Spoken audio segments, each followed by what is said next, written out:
the war in Afghanistan has nothing to do with the war in Pakistan.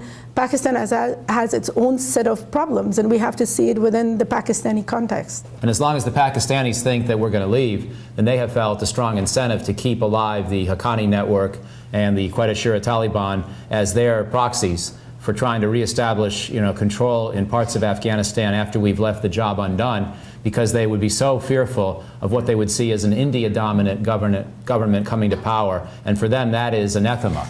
And therefore, they need a backup plan.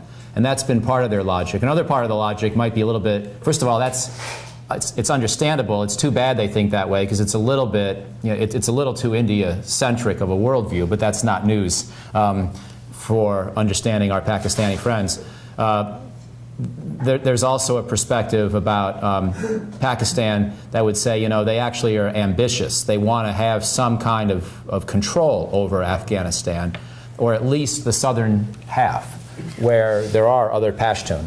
And this gets back to where I really do agree with Hassina's point. Either way, the right response by us is to do the job well in Afghanistan. So I think it's important to say what we did in Lisbon last fall, which is that we're there till 2014 and beyond to get the job done right.